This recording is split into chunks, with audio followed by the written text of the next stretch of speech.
Hello friends, how are you? कैसे हैं आप लोग? उम्मीद करता हूँ आप लोग अच्छे होंगे, आप ट्रेडिंग अच्छे से कर रहे होंगे। काफ़ी समय हो गया वीडियो नहीं बन पाई क्योंकि टाइम की थोड़ी सी प्रॉब्लम रहती है और जिसकी वजह से मैं वीडियो नहीं बना पाया। मगर आज से मैं कोशिश करूँगा कि मैं डेली रेगुलर वीडियोस बनाऊँ, ठीक है। तो जैसा ये प्रीवियस प्लैंक्स अभी भी ड्रॉ है, जहाँ मैंने आपको बताया था कि मेक और ब्रेक लेवल है प्रीवियस वीडियो के अंदर, और आप देखेंगे एग्जैक्टली वहीं से प्राइस बाउंस बैक किया और आज उस लेवल से लेके 26,000 के आसपास ट्रेड कर रहा है, मतलब 500-400 पॉइंट्स के आसपास वो यहाँ से बाउंस कर चुका है। अभी फिलहाल देखेंगे तो देखिए कंसोलिडेशन जोन में है निफ्टी, है ना। निफ्टी अभी कंसोलिडेशन जोन में है, मतलब इन डिसीजन मोड में। ये देखिए एक रेजिस्टेंस एरिया ये वाला, है ना। काफ़ी समय से प्राइस जो है यहाँ पर रेजिस्टेंस फेस कर रहा है, आप देख रहे होंगे। देखिए यहाँ किया, यहाँ पर किया, यहाँ किया, यहाँ किया, यहाँ किया, है ना। तो यहाँ पर किया, मतलब बार बार रेजिस्टेंस फेस कर रहा है।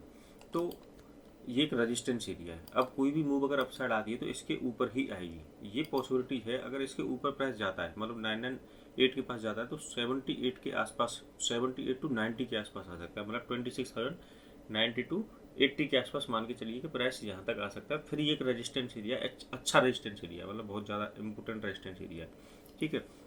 अब दूसरा, अगर आप एक ट्रेंड लाइन देखेंगे यहाँ से, तो देखिए ये यहाँ से ब्रेक डाउन हो गई और फिर यहाँ से ये लगभग रीटेस्ट कर रहा है ना। और रीटेस्ट भी बार बार उसी से रेजिस्टेंस फेस कर रहा है, रेजिस्टेंस फेस कर रहा है।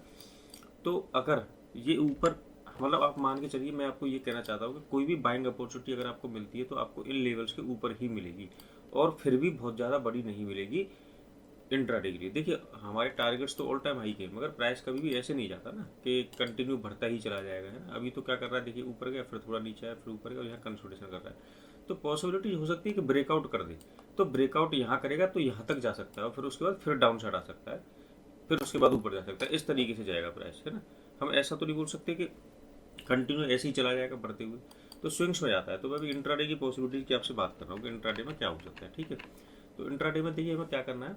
इंट्राडे में अगर प्राइस 25,996 के ऊपर जाता है या फिर इस लेवल के ऊपर भी सस्टेन करता है ना, 80 के ऊपर, तो फिर हम क्या करेंगे, यहाँ तक के टारगेट ले सकते हैं, मतलब 100 पॉइंट्स और ऊपर जा सकता है प्राइस। और यहाँ पर हम अपनी क्वांटिटी एग्जिट कर देंगे लॉन्ग की, और फिर हम यहाँ से क्या करेंगे, शॉर्ट पोजीशन बनाएंगे 26,090 टू 80 के बीच में। कोई भी अगर हमें पैटर्न दिखता है, रिजेक्शन दिखता है, तो यहाँ से हम एक रेजिस्टेंस फेस करेंगे और फिर से डाउन साइड आ सकते हैं। अब डिपेंड करता है कितना गैप अप होता है, कितना गैप डाउन होता है। अगर गैप डाउन हुआ और प्राइस इसके नीचे गैप डाउन हो गया, मतलब आप मानिए 100 पॉइंट्स का गैप डाउन हो जाता है, तो फिर हम ये गैप फिल कर देंगे, ये वाला, ठीक है, ये वाला। और ये सपोर्ट एरिया, इसके नीचे यहाँ पर अगर फ्लैट खुलता है और ऐसे डाउन आता है, तो यहाँ से सपोर्ट ले सकता है दोबारा और फिर ऊपर जा सकता है इस एरिया से, ये जो कैंडल थी प्रीवियस वाली। मगर अगर ऐसा नहीं होता, मतलब फ्लैट नहीं खुलता और गैप डाउन खुल जाता है, गैप डाउन खुल के इसके नीचे ही क्लोज कर जाता है, तो फिर हम यहाँ तक के टारगेट देख सकते हैं। अपसाइड के टारगेट इस रेजिस्टेंस के ऊपर ही देख पाएंगे, है ना। अभी निफ्टी क्या है, अभी हम ये नहीं बोल सकते कि बहुत ज़्यादा, देखो ऐसा, ऐसी कोई खास बुलिशनेस, मतलब प्राइस ऊपर जा रहा है मगर स्ट्रेंथ नहीं है प्राइस के अंदर, है ना। आप स्ट्रेंथ देखेंगे तो देखिए हर टाइम पे कंसोलिडेशन करता हुआ, ठीक है। ये जो एसटीटी हाइक हुआ है तो इसकी वजह से वॉल्यूम नहीं है, तो कहीं भी कोई इतनी ज़्यादा स्ट्रेंथ नहीं दिख रही, मतलब प्राइस चल भी रहा है तो इतना ज़्यादा मज़ा नहीं आ रहा उसमें, ठीक है। दूसरा, अगर आप और स्टॉक्स को अगर एनालाइज करोगे ना, जैसे रिलायंस हो गया, जिनके वेटेज ज़्यादा है निफ्टी के अंदर, तो हम यहाँ पर देखेंगे कि ये जो लेवल है, देखिए यहाँ पर ये कहाँ पर है, कहाँ पर ट्रेड कर रहा है, ये कर रहा है 0.5 के आसपास, बार बार रेजिस्टेंस फेस कर रहा है। अगर मैं फिबोनाची ड्रॉ करता हूँ इस लेवल से इस लेवल तक, तो ये मेरा 0.5 का लेवल है।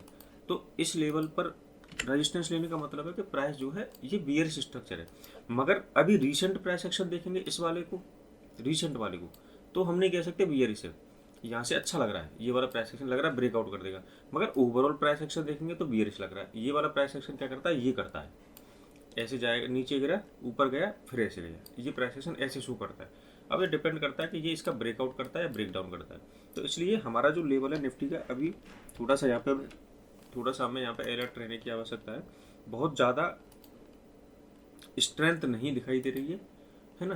तो जैसे जैसे मैंने आपको प्लान बताया उस हिसाब से कर सकते हैं, मतलब अगर ऊपर जाता है तो 100 पॉइंट्स और ऊपर जाने की संभावना फिलहाल इन इंट्राडे, ठीक है। उसके बाद एक डाउनफॉल आ सकता है। तो इस तरीके से आज के हमारे प्लान रहेंगे, जैसे हम डिस्कस कर चुके हैं, है ना। और इम्पोर्टेंट लेवल्स यहाँ पर डिस्कस कर चुके हैं, बाकी मैं इंट्राडे के लिए इम्पोर्टेंट लेवल आपके लिए डाल दूंगा, ठीक है। और तो बाकी देखिए मंडे को बैच स्टार्ट होने वाला है, जैसा मैंने आपको बताया था, अपडेट कर दिया है कि टीचिंग्स भी स्टार्ट कर दी हैं, क्योंकि सीखना बहुत ज़्यादा ज़रूरी है ना। सीखने से ही आप आगे बढ़ सकते हैं, वरना टिप के सहारे कभी कोई आगे नहीं बढ़ा है ना, कभी नहीं बढ़ा। कोई व्यक्ति ऐसा नहीं है जो बोले मैंने टिप से ही हमेशा पैसा कमाया मार्केट से। सीखना बहुत ज़रूरी है। जो एक्सपर्ट जो है पिन पोस्ट है वहाँ पर व्हाट्सअप का लिंक दिया हुआ है, उससे आप रीडायरेक्ट करके मुझसे बात कर सकते हैं अगर आप सीखना चाहते हैं तो। ठीक है। सो वीडियो अच्छी लगी हो तो लाइक करके जाएँ, शेयर करके जाएँ, सब्सक्राइब करके जाएँ। Thank you so much for your time. Have a nice day. Bye.